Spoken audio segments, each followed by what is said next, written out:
Trolling, trolling, trolling. Keep those Reddits trolling. Troll hide. Now we're really going to get into it today. Because it's on. It's 2022. And the thing is, nobody likes nice guys. You know? That's not how you get ahead. So we're going to have to get into it. And we're going to have to see what people are up to and tell it straight like it is. Is this poem working? And if not, why not? Let's do this, chubs. Reflections of a glioma. In these anesthetic weeks or days, I must distinguish things, finally. Stiff white sheets from overcast, white coats from shadows, the brain from the not brain. My reflection strangely familiar in a glass of cold water.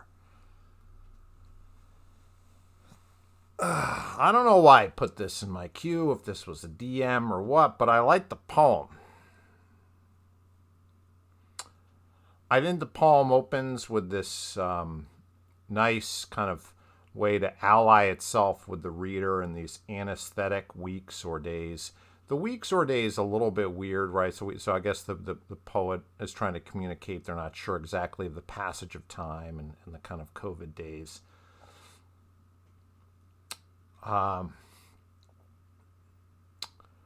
I don't know. I mean, I think it's pretty tight. I think the lineation's pretty tight. So, I'm not sure if I'm just over the moon about this enjambment. I must distinguish things finally. I don't know if the finally is adding that much there in the way that's enjammed. Stiff white sheets from overcast skies. I think leaving out the skies is cool. It's nice because the reader's wondering, overcast what? White coats from shadows. So that's a little bit too much of a stretch for me, because white coats, it would be hard to confuse something white with the shadow, right? Without giving us some more details of how that confusion would originate. So at this point, I'm trying to distrust the narrator and think the narrator is actually, mental in some way. My reflection, strangely familiar in a glass of cold water, is just an excellent, excellent ending. So overall, I'd say this is a pretty damn strong poem. In terms of putting together some of these different craft elements. I mean, sharp imagery, good lineation. Just a sharp piece of work overall. Great work. Check out Fruit Thieves. Nigel T. Mooseballs. Hey, what is up, Nigel? Hey, Nigel DM'd me. Said he's trying to get back into it, back in action. Nigel's been a friend of the channel for a long time. Just a dude whose poetry has always animated and generated a lot of interesting ideas and discussion here. Talented, interesting personality. Let's see what Nigel's up to, and let's support Nigel. Nigel said he had a little bit of a rough patch here, help him out, and give him some helpful comments on what he's up to. Let's lift everybody up.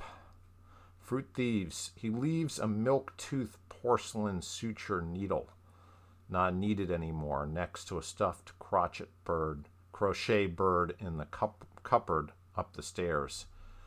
I keep them both, tie the bird up with the string for tail feathers, once a child's toy, now a straw-filled sack for bayonets.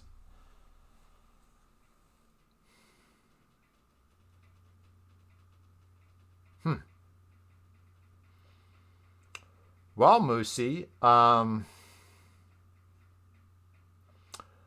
not even sure what a milk tooth is. I'm sure it's something. Porcelain suture needle. Not sure what that is either. The stuffed crochet bird in the cupboard under the stairs. Okay. This is kind of this domestic, kind of childhoody, kind of domestic-y type of thing. So he does that. The third person does that, but then the I is introduced in the second stanza. The I keep them both, tie the bird up with the string for tail feathers. Not sure why the I is doing that. So I would hope that the I kind of really starts to clarify the situation of this poem and what's going on soon. The house sings to keep us warm. That's a beautiful, beautiful pair of lines there, Nigel. Wood creaks, copper rattles, and we bleed radiators. Okay. Draining water flecked with rust into a waiting pan. Okay. It keeps painting this scene, studying this scene, but I'm not quite sure what the scene is. Let's see if we get that in the next stanza. Fruit trees rake bare-knuckled fingers on the window. It's good image. And his eyes flick left and right as if the summer thieves already landed there. Not who the summer thieves are. I think the critical thing that Nigel could do to fix this up for us is clarify the I and the he. And once that's done, I think this poem is going to be pretty solid because the skill of close observation is here, the ability to set the scene and give us this intimacy. I'm not entirely it's not like I hate the confusion of milk tooth, porcelain suture needle. It's not that I hate that. It is a little confusing, but it's interesting. So, as long as you clarify quickly enough, might work. But the I and the he, I think we need to know the relationship between these two before really we get into that third stanza. At the very, very latest, I'd like to see that clarified much, much, much quicker. But fantastic to see you working away there, and orally. I mean, the sounds here. I mean, I think we're cracking on that front, Nigel. I love porcelain suture needle. I don't know what the heck it means, but the sound is interesting. And a lot of these things are just filled with interesting associations and possibilities. So on the right track. Person of no color, Sella. I've only had Sella 16 on the Sella on the channel before? I think so. You are white from the presence arising from the absence of light. Your shell holds what it wants everything, contains nothing, gives everything back to my eye. So I think this is kind of interesting, right? So this poem's kind of going to tease that it's going to be kind of about identity or race and those types of things. And then, so comes out with this very bold gambit, which I like a bold gambit. You are white. So it's labeling something that, we tend not to, as a culture, it's very bold to kind of point a finger. You are white to the second person, the reader or whoever the person is addressing in this poem. The you in a poem is often the beloved, but I'm having a feeling that this is not going to be a beloved. You are white from the but then it bends from our expectation. You are white. You are white. You're a white person. That's has some moral quality to it initially, but then it bends very quickly. It turns from the presence arising from the absence of light.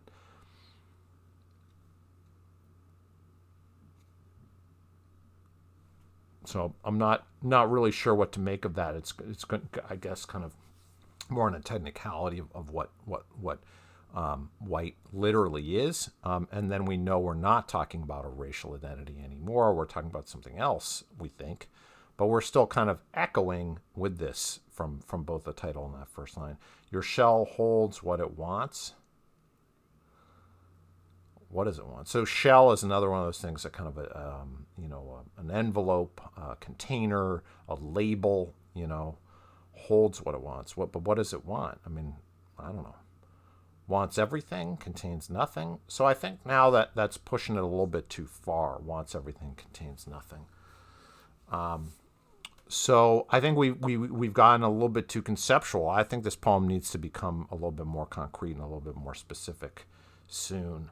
And take a risk. If this is going to be a poem about identity politics, then come out and don't back the truck up into that. Just straight up unload, man. I mean, like get out of the car and talk to us. I mean, audiences want to know what you're thinking is. You're taking a risk by putting this poem up there with this title, and you're going to have to follow through a little bit. I don't know. Intriguing, but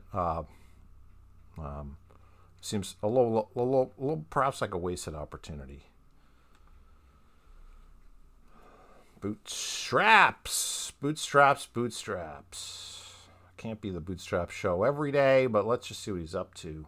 These winter nights, one gets used to it, the cold, how brittle things are, how the nights unfold, blacker than black.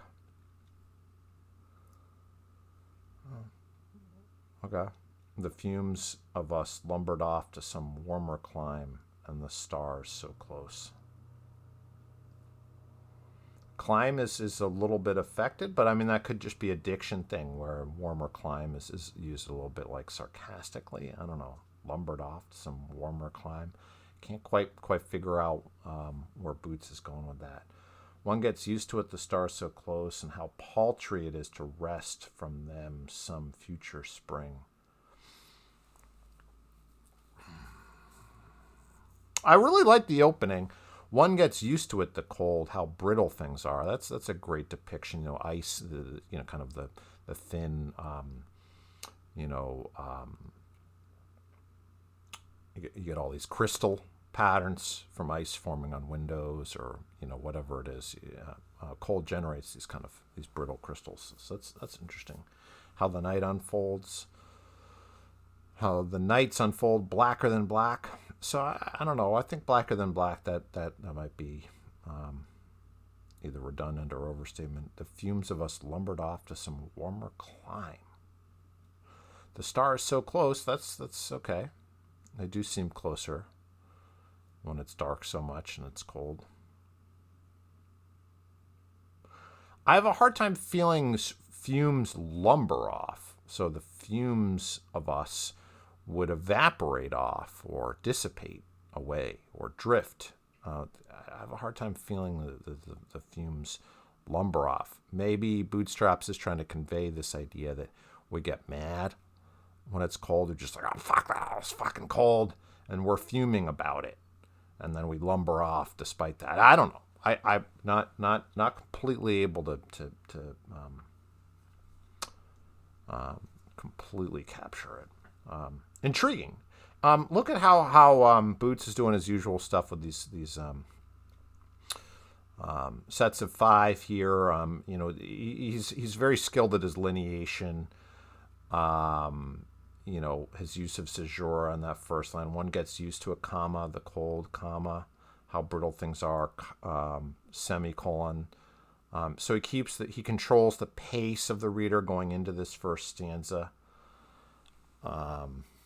There's a lot of caesura in that first stanza. Might be a little much. I think perhaps that makes the blacker than black seem a little bit even more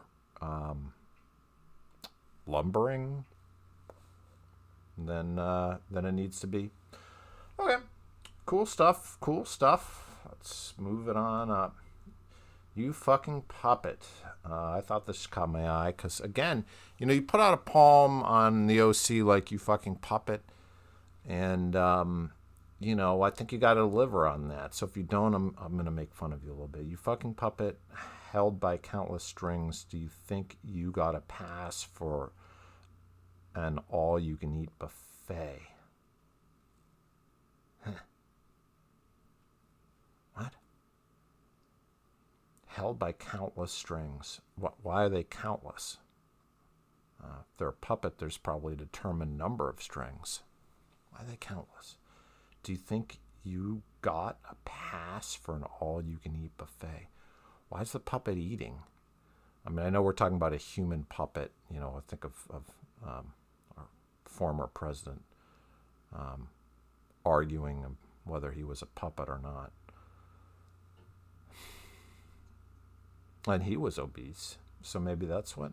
You cheapster? Feeling entitled and privileged, living in a glass house. What right do you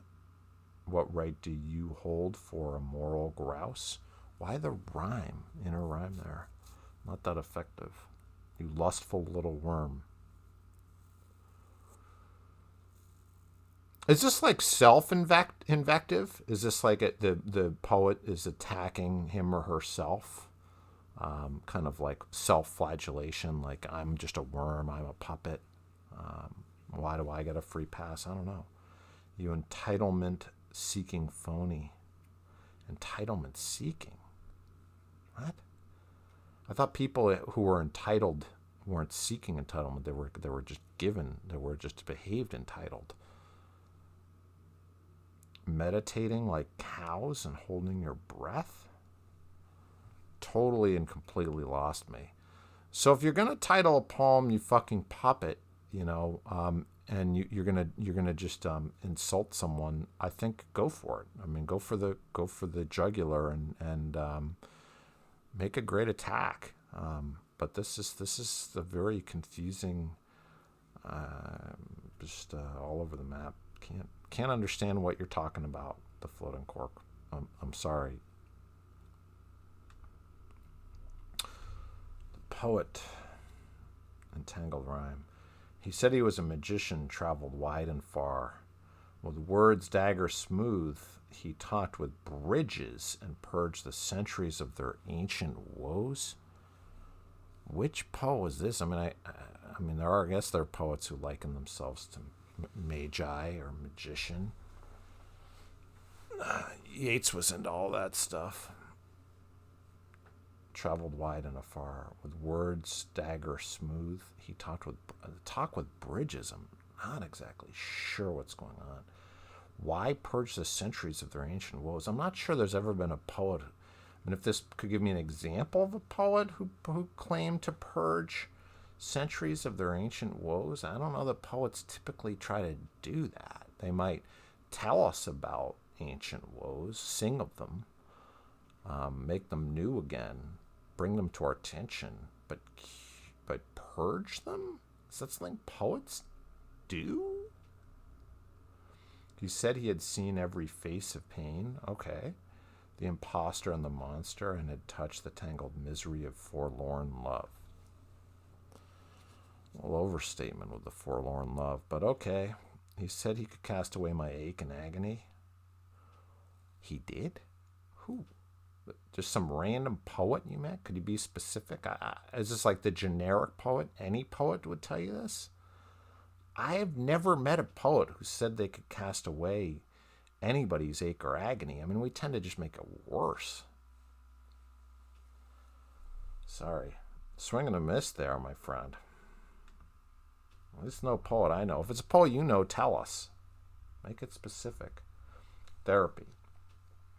Oh, another Mooseballs. Hey.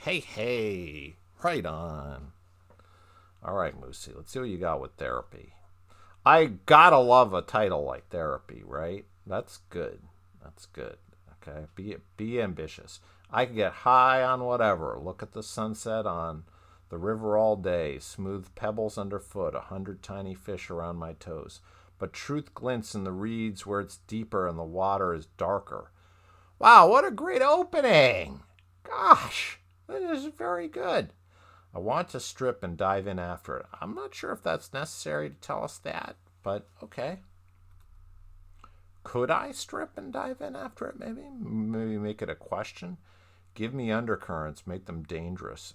It seems to be implicit, right? Sweep my legs from under me. Again, a little bit implicit already. Let me gouge furrows from the banks with my fingers. Give me fistfuls of mud. Could just give us the fistfuls of mud. I mean, we could economize this poem a little bit, Nigel. I want a waterfall. Throw me over it. Okay. And crush me in the plunge pool. Again, that's implicit. If you're going to be thrown over the water pool, you're probably going to be crushed. But okay. Let the weight of a whole ocean. That's hyperbole there. Hammer down and hold me under. Okay. How about just skip to this till I spit out all the sediment I've swallowed, all the rusty bike chains. I love that. That's good. Roofing tacks and broken glass, fish hooks and plastic bags. Good. And pull me out and give me air. Give me peace. No, I don't know that you need peace. Let my chest heave. I want to suck in the whole sky. That's good. All right. And every star in it with a thirst I've never known before. Great. Great, great, great. A lot of opportunity to tighten and tune and economize, but I think there's a very strong rhetorical thrust to this poem. It has a strong sense of direction, what it's trying to accomplish.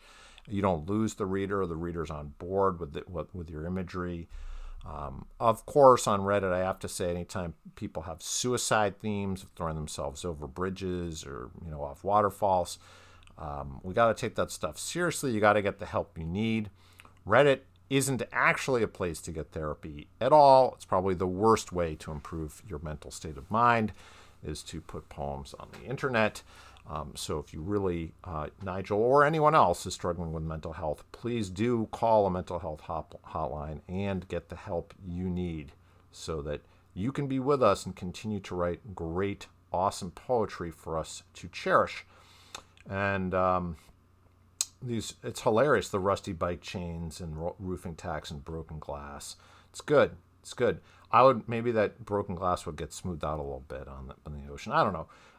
But yeah, great, exciting imagery, exciting proposition to this poem. So on the right track. Tighten it up, and send it back. Tighten this up. See if you can get away. Do more with less, Nigel, and make this more of a gut punch. That way. Okay, Twisty Path. Remember, you can. I don't know if Twisty Path sent this to me or what have you. I don't know. Proven winners, bloomin' easy. Anaheim peppers tapered smoothly. Oh, I just like this poem. I think that's what happened. Tie-dye tomatoes, snapdragon reds, burgundy dwarves near Liberty beds. So this is a sense of excitement and play with language, a kind of a mastery of this kind of using all these kind of culinary, specifics, garden specifics. It's funny. You better go somewhere now, though, right? Proven winners, bloomin' easy, Anaheim peppers tapered smoothly. What are the proven winners?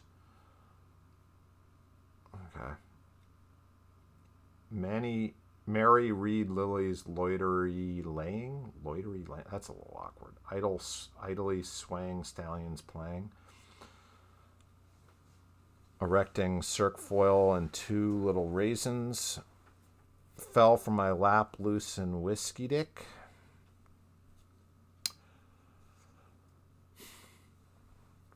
So there's chops here, right? So like, it's hard for me to get mad when a poet has chops. Like they're using heightened, playful language and taking risks. The rhythm has this. It's a kind of I don't know. Nursery rhymey. But it's adroit. It's skillful. Azalea regalia, thorns and roses, hanging orchard tough petals on. The only thing that I'm struggling, and it's not a complete knock on this poem, is what is it about really?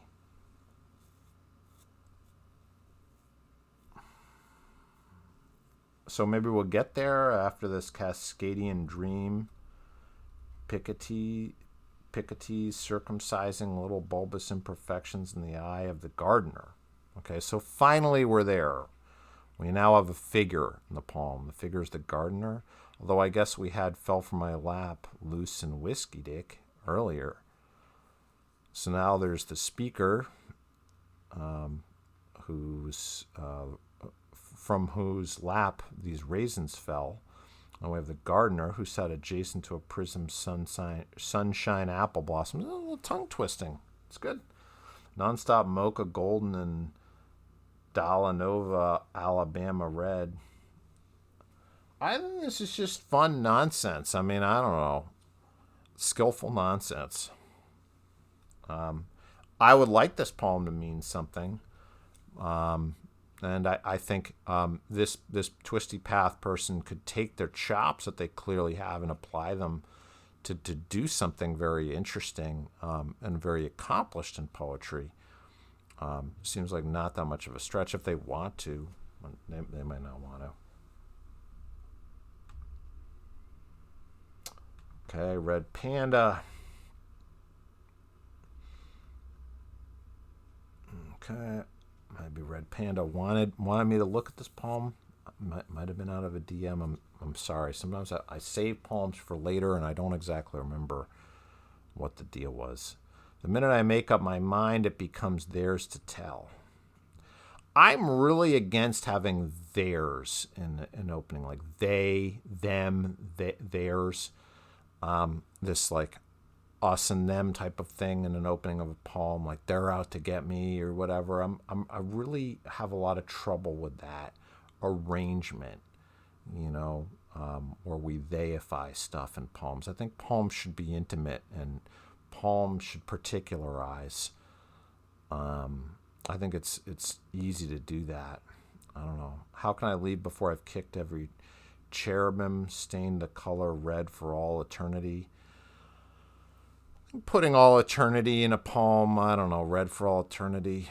I think you could try to avoid doing that. Breaking balance before breakfast and killing love in its sleep. It's overstatement. It's hyperbole. It's not that interesting. They can keep their lies. Okay, so that's the they again. The they and their lies. The bad people. The other.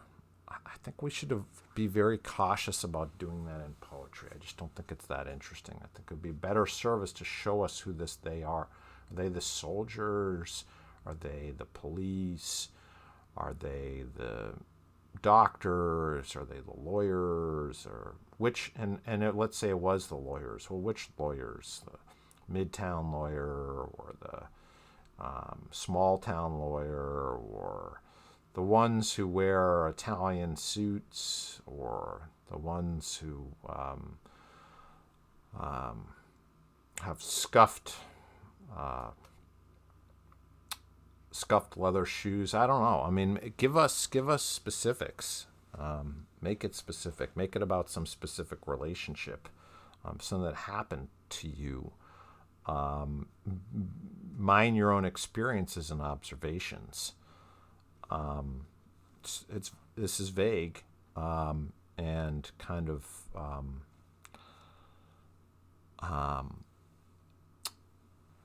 the poets need to be able to kind of open their fist and give us all the digits, the fine motor control of their hands, and not just kind of punch at stuff, swinging wildly. This poem is swinging for stuff, trying to punch stuff up, but it doesn't evince skill and control in its attempt. The closest I think is this cherubim, but kicking cherubim. How can I leave before I've kicked every cherubim? So this is a fantasy world, or a fantasy setting, but you need to situate the reader in what's really actually happening.